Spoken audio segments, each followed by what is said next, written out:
Welcome back to ഞങ്ങളുടെ vlog. ക്യൂട്ടായിട്ട് back pack ഒക്കെ ഇട്ട് നിൽക്കുന്ന കിയുവിനെ കണ്ടപ്പോഴേ മനസ്സിലായില്ലേ ഇന്നൊരു ട്രാവൽ വ്ളോഗാണ്. ട്രെയിൻ വരണ വരവ് കണ്ട അതെ, ഞങ്ങൾ ഇന്ന് ട്രെയിനിലാണ് പോണത്. ഞങ്ങളെന്ന് പറയുമ്പോൾ ഈ ബാക്കിൽ നിൽക്കുന്ന ഗ്രൂപ്പ് മുഴുവൻ ഞങ്ങളുടെ കൂടെയുള്ള ടീമാണ്. അമ്മച്ചന് കിട്ടിയ സ്ഥിതിക്ക് കിയു ഇനി നമ്മളിന്ന് മൈൻഡാക്കാനേ പോണില്ല. സ്ലീപ്പർ കോച്ചിൽ റിസർവേഷൻ ആയതുകൊണ്ട് തന്നെ നമുക്ക് തിക്കും തിരക്കൊന്നും ഇല്ലാണ്ട് സീറ്റ് കിട്ടി. 6:10 കുറ്റിപ്പുറത്തുനിന്ന് ട്രെയിൻ കയറി ഞങ്ങള് ഒരു 11:45 ആകുമ്പോഴത്തേനും മംഗലാപുരം ജംഗ്ഷനിൽ വന്നത്. മംഗലാപുരം റെയിൽവേയിലാണ് കിയുവിന്റെ മാമൻ, അതായത് എന്റെ ബ്രദർ വർക്ക് ചെയ്യുന്നത്. ഡ്യൂട്ടി ഇല്ലാത്ത സമയമായതുകൊണ്ട് തന്നെ ആള് ഞങ്ങളെ കാണാൻ വേണ്ടി സ്റ്റേഷനിൽ വന്നിട്ടുണ്ടായിരുന്നു. ആ കുടുംബസംഘമാണ് ഇപ്പൊ കണ്ടത്. ഇനി ഞങ്ങൾക്ക് അടുത്ത് പോകേണ്ട ട്രെയിൻ 2 മണിക്ക് ശേഷം ആയതുകൊണ്ട് സ്റ്റേഷനിലും പരിസര പ്രദേശത്തൊന്നും നല്ല ഫുഡ് കിട്ടാത്തതുകൊണ്ട് സ്റ്റേഷനിൽ കുറച്ച് മാറിയിട്ട് ഇൻകം ടാക്സിന്റെ മറ്റോ ക്യാന്റീൻ ആണെന്ന് തോന്നുന്നു. ഫുഡ് കഴിക്കാൻ കിയുവിന്റെ മാമൻ ഞങ്ങൾ അങ്ങോട്ടാണ് കൂട്ടിക്കൊണ്ടുപോയത്. ചോറും സാമ്പാറും കട്ടത്തൈരും ഒരു ഉപ്പേരും രസം. കാര്യം സെൽഫ് സർവീസ് ആണെങ്കിലും 40 രൂപയുടെ നല്ല ഊണും കഴിച്ച് ഞങ്ങൾ പുറത്തിറങ്ങി.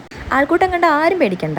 ക്യാന്റീന് പുറത്തുള്ള പൂച്ചയുമായിട്ട് സല്ലാപത്തിൽ ഏർപ്പെടുന്ന കിയുവിനെ അമ്മച്ചിനെ നോക്കി നിൽക്കുകയാണ് എല്ലാവരും. നമ്മുടെ കിയൂസിന്റെ പൂച്ചയുടെ മുന്നിൽ ഈ പട്ടി ഷോ കാണുമ്പോൾ എല്ലാവരും വിചാരിക്കും ഭയങ്കര ധൈര്യശാലിയാണെന്ന്. ഇപ്പൊ കണ്ടല്ലോ ആ ധൈര്യം. ഇങ്ങനെ വന്നതിനേക്കാളും സ്പീഡിൽ റെയിൽവേ സ്റ്റേഷനിലേക്ക് തിരിച്ച് ഞങ്ങൾ നടക്കുന്ന ഓടുന്ന കാഴ്ചയാണ് നിങ്ങൾ കാണുന്നത്. ഒടുക്കത്തെ ചൂടായി. കുറച്ചൊക്കെ ഓടിയാൽ എന്താ, ട്രെയിന് വരാൻ കുറേ സമയമുള്ളതുകൊണ്ട് തന്നെ ഇഷ്ടംപോലെ സമയം റെസ്റ്റ് എടുക്കാൻ ഞങ്ങൾക്ക് സ്റ്റേഷനിൽ കിട്ടി. ഇങ്ങനെ കിയുവിന്റെ മാമനോട് ബായ് പറഞ്ഞ് ഞങ്ങൾ അടുത്ത ട്രെയിനും പിടിച്ച് മൂകാംബിക ബയണ്ടൂർ സ്റ്റേഷനിൽ വന്നു. മൂകാംബികയ്ക്കാണ് ഞങ്ങളുടെ ഡെസ്റ്റിനി എന്നുള്ളത് എല്ലാവർക്കും പിടികിട്ടി. സ്റ്റേഷനിൽ ഏകദേശം 1.25 മണിക്കൂറോളം സമയമെടുക്കും മൂകാംബിക. 2 മണിയുടെ ട്രെയിൻ കയറി കഴിഞ്ഞാൽ ഏകദേശം ഒരു 4:30 കൂടി നമ്മൾ ബയണ്ടൂർ സർവീസ് അവൈലബിൾ ആണ്. ഒരാൾക്ക് 60 രൂപ ടിക്കറ്റ് വരും. ഞങ്ങൾ ടാക്സിയാണ് എടുത്തത്. 6 മണിയോട് കൂടിയിട്ട് അവിടെ എത്തുകയും ചെയ്തു. ബാക്കി വിശേഷങ്ങൾ അടുത്ത വ്ളോഗ്.